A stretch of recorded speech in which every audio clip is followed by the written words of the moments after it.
Regardez la M7 qui vient de croiser à la hausse la M50, ça vient de se produire et je ne pense pas l'avoir testé récemment, donc on va regarder si on peut gagner de l'argent et si on a un avantage par rapport à l'aléatoire lorsque l'on achète, lorsque la M7 vient de croiser la M50 à la hausse. C'est dans la vidéo du jour. Salut, c'est Trado, content de vous retrouver pour la mise à jour de l'analyse technique du CAC 40. Comme vous pouvez le voir, la séance a été encore positive avec 0,33% au compteur et depuis les plus bas qui ont été touchés sur la séance du 23 octobre, donc même pas un mois, on a fait au mieux 7% et on en est actuellement à 6,4%. Bon, c'est intenable naturellement, mais on va pas non plus bouder notre plaisir. Après la baisse que l'on a eue, une remontée, ça fait toujours chaud au cœur. En tout cas, c'est suffisamment important pour le signaler. Regardez cette vague de Wolf parfaite qui a donc été réalisée. 1, 2, 3, 4, 5. Je vais mettre un tutoriel juste en dessous de la vidéo si vous voulez vous remémorer le processus, mais en tout cas, le point 6 a été rallié. Et d'ailleurs, on voit que le niveau est crucial, il a été vendu. On n'a pas réussi à clôturer au-dessus, mais qu'importe. Le premier objectif, c'était d'aller chercher le point 4, ça a été rallié la veille. Et le point 6 a été rallié, donc aujourd'hui je vais enlever ça parce que ce sera plus propre. Je répète, je vais mettre une vidéo tutoriel en dessous de la vidéo si vous voulez vous familiariser avec la vague de Wolf qui est aussi peu connue qu'efficace. Puisqu'on en est à parler de chartisme, regardez, si on prend un peu de distance, on voit que le contact avec le bas de ce canal pourrait amener à terme à un retour sur le de canal, donc clairement une nouvelle rotation. J'ai changé un petit peu la résistance et les supports, comme vous pouvez le constater. Je l'ai descendu un petit peu. Vous avez donc un support maintenant sur la zone des 71,25, 70,00 et j'envisage éventuellement maintenant que l'on fasse quelque chose comme ça. Bon, encore une fois, ce n'est qu'un sentiment, c'est qu'un scénario. Ça ne suffit pas pour être tradé, mais je pense que ça aurait l'élégance de venir retester la résistance devenue support pour ensuite aller combler le gap qui a été ouvert ici et pourquoi pas aller même combler le haut de ce gap avant éventuellement de repartir vers le bas. Mais en tout cas, tout ça dans l'immédiat pour vous dire que j'envisage un retour sur la zone des 71,25, 70,00 avant de repartir vers le haut.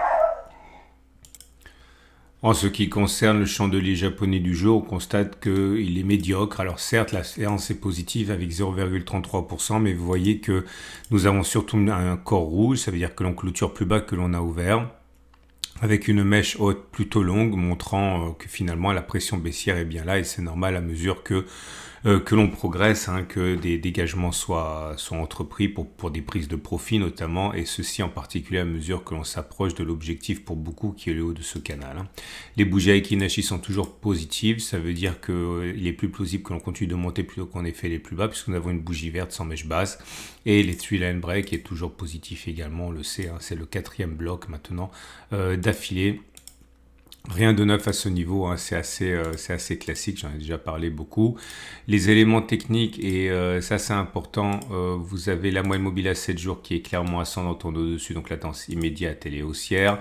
La tendance générale elle est haussière aussi avec la moyenne mobile à 20 périodes qui monte en au-dessus. Attention, la tendance de fond maintenant commence à devenir haussière avec la M50 qui monte et on est au-dessus. Seule la tendance de long terme est baissière, mais regardez, c'est précisément sur ça qu'on a buté aujourd'hui. Donc pour passer au-dessus, il faudra sans doute un peu plus d'énergie.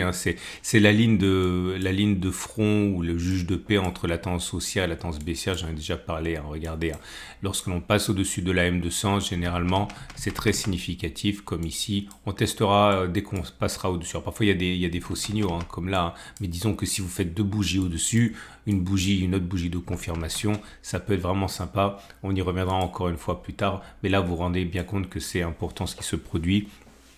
Et regardez également, la M7 vient de croiser la M50 et c'est ça que je vais tester avec vous. Alors c'est un signal qui est absolument pas connu, je ne l'ai jamais vu où que ce soit et peut-être pour une bonne raison parce qu'il n'est pas efficace. Alors justement, c'est le moment de le tester.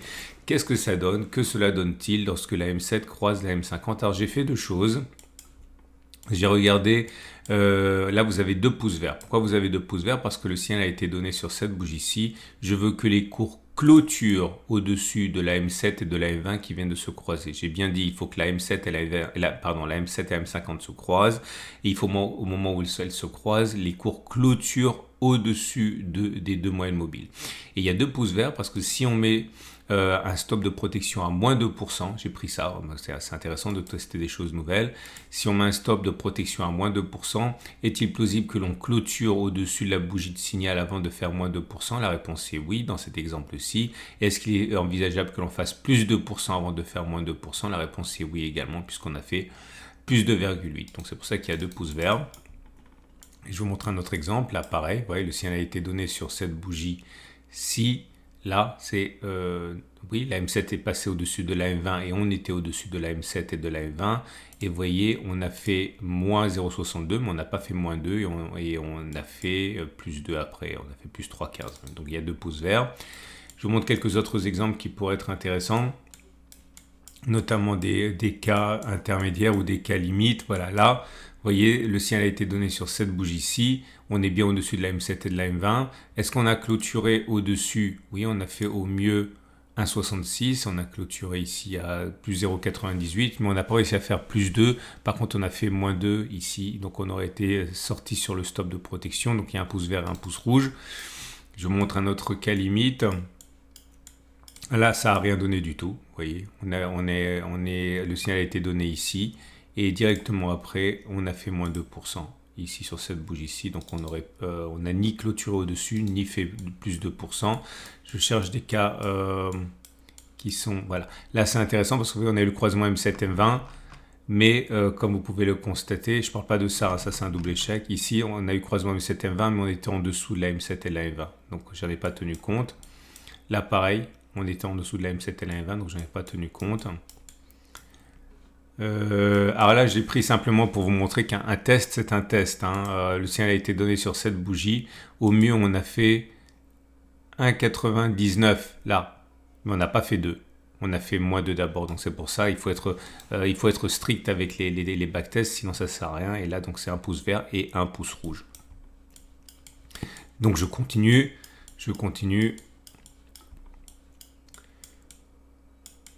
Et je continue. Et ça y est, c'est terminé. Donc, au bout de 31 occurrences, voilà les conclusions qu'on peut tirer, conclusions qui sont absolument pas valables scientifiquement, parce qu'on ne peut pas tirer de conclusions justement sur 31 occurrences, mais ça vous donne une idée de la manière dont je travaille et vous pouvez vous en inspirer si vous n'avez aucune façon de faire. Donc, est-il plausible, suite à ce croisement M7-M20 qui a lieu alors qu'on est au-dessus de la M7 et de la M20, que l'on clôture plus haut que le niveau de clôture du jour? Oui. 28 fois ça a fonctionné ainsi, 3 fois ça a échoué, autrement dit 90% de succès pour que ça monte encore. Pourquoi est-ce que c'est intéressant? Pour quelqu'un comme moi qui suis déjà en position, ça veut dire qu'il n'y a pas d'urgence à spéculer, ni à spéculer à la vente, ni à vendre maintenant ma position, puisqu'il est plus que plausible que j'ai un meilleur point de sortie que maintenant. Et peut-on envisager qu'on fasse plus 2% par rapport à la séance d'aujourd'hui, à la clôture d'aujourd'hui, qui est à 7206? La réponse est oui, c'est pas flagrant, mais ça a fonctionné 18 fois, ça a échoué 13 fois. Donc oui, il est plus plausible, 58%, que l'on fasse encore plus 2%, ce qui nous amènerait d'ailleurs à combler ce gap, plus ou moins, plutôt que l'on fasse au moins 2% à partir de la clôture du jour. Voilà. Donc finalement, c'est pas un signal qui est connu, mais on peut en faire quelque chose de relativement opératoire. Et on va donc terminer avec l'Ishimoku. Alors l'Ishimoku, j'aurai des choses à dire demain par rapport à ça, normalement. Mais regardez, on risque d'avoir un twist ici. Et vous savez ce que ça veut dire un twist, mais j'y reviendrai le cas échéant. Pour l'instant, la tendance de fond, elle est neutre parce qu'on est dans le nuage. Et la tendance immédiate est... Alors attendez, parce que j'ai enlevé, je vais le remettre. On voit que là... la tendance immédiate, elle est haussière parce qu'on est au-dessus de la Tenkan qui monte, et la tendance générale est haussière parce qu'on est au-dessus de la Kijun qui monte. La tendance de fond, je le répète, est neutre parce qu'on est à l'intérieur du nuage, en particulier on est en train de buter sur la SSB. Voilà. On va donc parler naturellement des trades du jour. Votre rendez-vous avec IG. IG, bien plus que du trading. Une équipe d'experts à vos côtés. Alors que faire? C'est simple, si vous êtes haussier, je pense qu'il est sage à partir de maintenant. Vous pouvez parier sur ce que j'ai dit, on l'a testé, donc parier sur plus 2% avant moins 2%. Sinon, il peut être envisageable d'attendre une petite consolidation, pourquoi pas, et puis parier sur un retour de la hausse par la suite. Par contre, si vous avez un biais baissier, je pense qu'il est sage d'attendre un petit peu, ok, d'attendre que l'on vienne notamment, puisqu'on sait que c'est les plausible que ça monte. Bah, par exemple, vous attendez que ça monte, qu'on vienne combler le gap ou qu'on vienne en haut du canal, vous pariez sur un retour de la baisse, stop de protection au-dessus, vous pouvez avoir quelque chose de sympa, par exemple là, 1,1 de ratio gain-risque, hein, ça peut être pas mal. Quant à moi, vous le savez, j'ai prévenu la veille, hein, je suis sorti j'ai sorti la moitié de ma position aujourd'hui à l'ouverture du marché, donc clairement ça veut dire quoi? C'est très important pour moi de vous dire la veille ce que je fais, comme ça ne prête pas ça ne porte pas le flanc aux critiques, hein, puisque je dis la veille. J'ai acheté ici et j'ai dit je sortirai à l'entrée, c'est là. Ça veut dire que je n'ai plus qu'une demi-position et je remonte mon stop de protection, hein, sur mon point d'entrée à ces 1098. Donc sur la deuxième partie, bah, si je sors, j'aurais rien gagné. Sur la première partie, j'ai gagné. Bah, voilà. Ça ne veut pas dire grand-chose, mais c'est simplement pour avoir une idée, 1,7% sur la première partie. Ok. Je vous souhaite une excellente journée. Je vous remercie pour votre fidélité depuis des années pour certains, depuis quelques mois depuis pour d'autres. Mais en tout cas, vous êtes de plus en plus nombreux et je vous dois beaucoup. Merci. Si vous voulez vraiment me faire plaisir, vous likez cette vidéo parce que c'est encore une fois c'est bon pour ma visibilité.